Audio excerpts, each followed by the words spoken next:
स्वामी जी, अभी जो यज्ञ यहाँ पर होने जा रहा है गोह औरंगाबाद में, यहाँ पे कौन कौन से कार्यक्रम किस किस तिथि को होने जा रहे हैं? भक्तों में थोड़ी सी इसको लेकर जिज्ञासा है और इसके बारे में आप कृपया पूरा स्पष्ट करें। यह चातुर्मास्य के पूर्ति के अवसर पर श्री लक्ष्मी नारायण महायज्ञ 51 कुंडीय होने जा रहा है।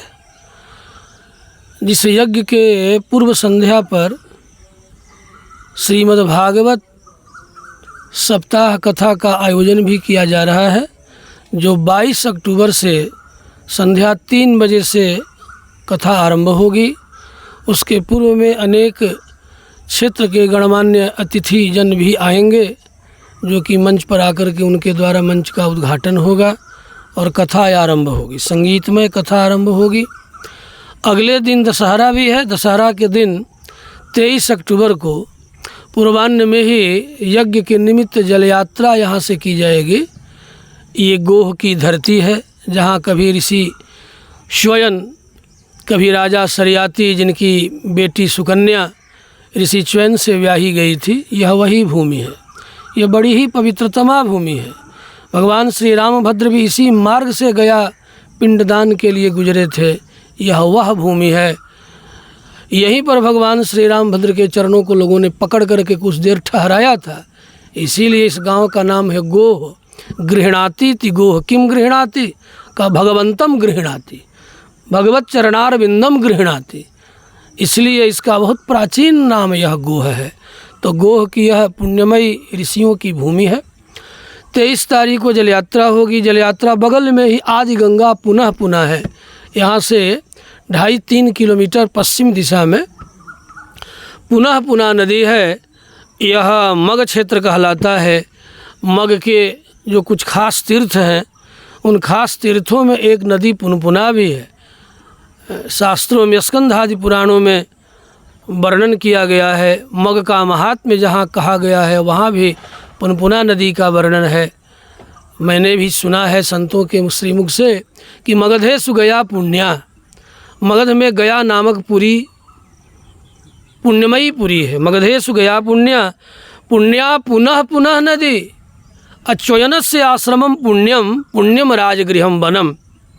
राजगृह नामक वन जो राजगृह क्षेत्र है, वह भी तीर्थ क्षेत्र है मग का। तो ऐसे पवित्रतमा ऋषियों के द्वारा सेवित भूमि पर यह लक्ष्मी नारायण महायज्ञ 51 कुंडीय होने जा रहा है, जिसकी जल यात्रा 23 तारीख को होगी। 22 को सप्ताह ज्ञान महायज्ञ आरंभ होगा।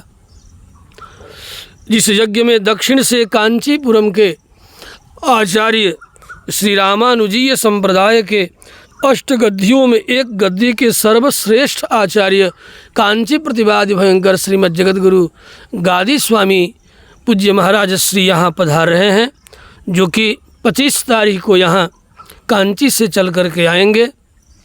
26 अक्टूबर को धर्म सम्मेलन, राष्ट्रीय धर्म सम्मेलन का आयोजन किया जा रहा है। जो राष्ट्रीय धर्म सम्मेलन 11 बजे दिन से 26 अक्टूबर को 3 बजे तक चलेगा, जिसमें देश के कोने कोने से अनेक महापुरुष पधार रहे हैं।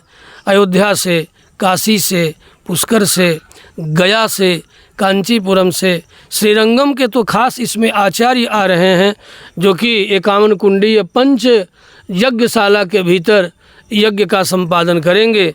दाक्षिणात्य विप्रजन यहाँ पधार रहे हैं और तराह विप्रजन भी इस यज्ञ में रहेंगे।